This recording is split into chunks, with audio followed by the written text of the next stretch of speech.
Olá pessoal, sejam muito bem-vindos à nossa aula Por que a Justiça é Lenta. Eu separei 4 pontos que são os principais que justificam o porquê que a nossa justiça é tão demorada, por que demora tanto para ter uma sentença, por que grandes corruptos estão soltos, por que homicidas ficam soltos. Então, claro que o problema é complexo, o problema não é tão simples, mas eu selecionei os 4 principais pontos para explicar para vocês, para que haja uma compreensão do porquê que a nossa justiça é tão demorada.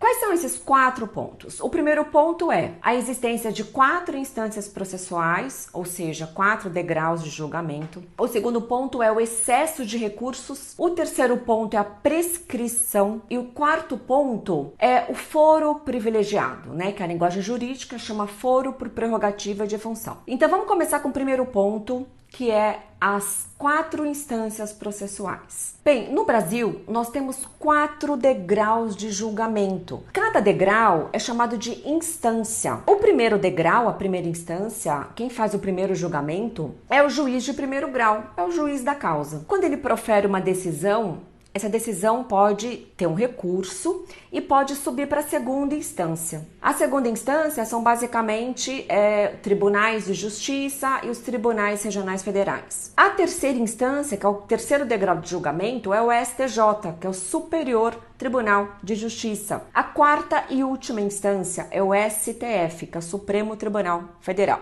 Só lembrando, pessoal, que os exemplos que eu vou trazer para vocês e o enfoque que eu vou dar para essa aula é na área criminal, é na justiça que trabalha com as questões criminais, tá? Porque a minha área de atuação, mais de 20 anos, foi na área criminal. Então, essa aula está focada para essa área. É claro que esses 4 pontos, esses problemas, se aplicam muitas vezes também à justiça do trabalho, à justiça civil, mas sempre o enfoque que eu vou dar é na área criminal. Então, voltando aqui para as 4 instâncias. O Brasil é o único país no mundo que tem 4 instâncias. Só no Brasil que tem 4 instâncias. Nos demais países, principalmente os desenvolvidos, geralmente eles têm apenas 2 instâncias, o juiz que julga a causa e o tribunal que vai fazer uma revisão da causa, e a Suprema Corte. Só que a Suprema Corte, ela nesses países, principalmente nos Estados Unidos, ela não vai se debruçar sobre qualquer caso. Então, nos Estados Unidos, não é qualquer caso, qualquer briga de vizinho, qualquer crime de homicídio, por mais grave que seja um crime de homicídio, um assassinato, não justificaria chegar na Suprema Corte de um país. Mas aqui no nosso país,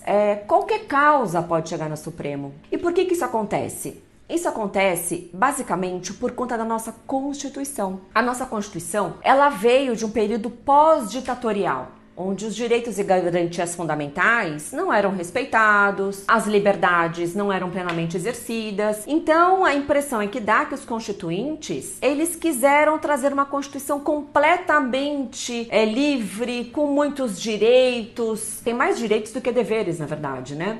E fala sobre tudo, então a Constituição fala sobre normas de direito tributário, de direito do trabalho, de processo penal, coisas que não precisariam estar num texto constitucional. E por conta disso, como tudo está inserido na Constituição e como a Suprema Corte, o STF, só cuida de questões constitucionais, né? Porque o Supremo é o guardião da Constituição, ele é o intérprete da Constituição. Tudo acaba chegando no Supremo. Então, por isso que a existência dessas 4 instâncias processuais e a existência de uma Constituição tão ampla, onde diversos assuntos estão previstos nela, faz com que questões banais, questões simples, questões de homicídio cheguem ao Supremo. E isso faz com que demore muito mais, porque o Supremo são apenas 11 ministros. Como que 11 ministros vão dar conta de milhares e milhares de processos do Brasil inteiro? Só para vocês terem uma ideia, uma comparação entre a Suprema Corte Americana e o nosso STF. A Suprema Corte Americana, por ano, ela julga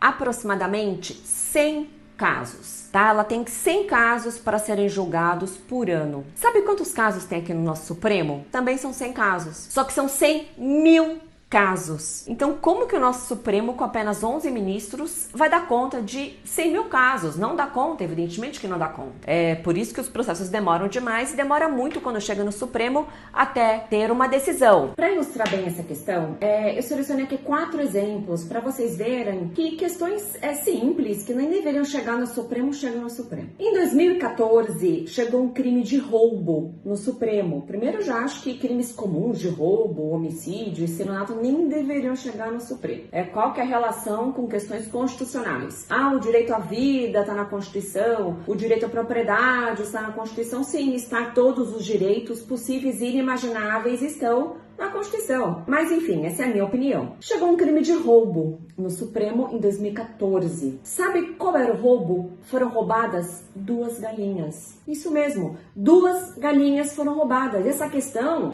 chegou no Supremo. E chegando no Supremo, o ministro relator acabou extinguindo esse feito, enfim. Então é só para vocês verem por que demora tanto a nossa justiça. Porque essas 4 instâncias, que são legais, está previsto em lei, está previsto na Constituição, fazem que os processos subam para uma instância, para a segunda, para a terceira, e demora tanto assim. Como eu falei de casos de homicídio, que na minha opinião não deveria chegar no Supremo, eu posso trazer 2 exemplos também. O caso do goleiro Bruno. Em 2013, o goleiro Bruno foi condenado a mais de 20 anos. Vocês lembram esse caso, né?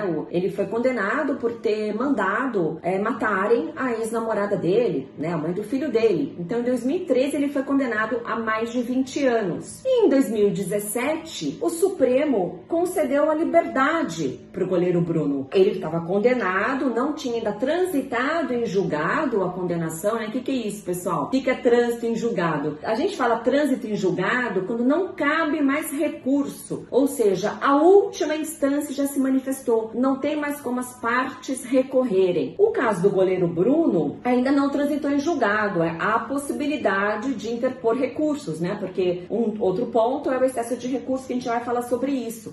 Então, como o processo estava demorando, por conta do excesso de recursos, por conta de várias brechas na lei, o STF entendeu que, como estava demorando muito o processo contra o coitadinho do goleiro Bruno, ele foi solto. Enfim, mais um exemplo de homicídio. Vocês lembram do caso do Pimenta Neves, aquele jornalista que matou a namorada dele? O Pimenta Neves foi preso apenas 10 anos depois do crime cometido. 10 anos depois. E em 2001, ele foi solto pelo STF. Então, que a gente percebe que, além das instâncias demorarem muito, atrasarem muito o processo, nós vemos que os integrantes do STF, a maioria deles, tem um posicionamento mais garantista. O que é isso, garantista? Eles veem mais a visão do réu. Eles acham que entre os direitos da sociedade, os direitos da vítima em ver a justiça se aplicar, eles veem mais os direitos do réu e, por muitas vezes, adotam uma posição mais favorável ao réu pela soltura, pela absolvição e pela anulação. Um outro caso, gente,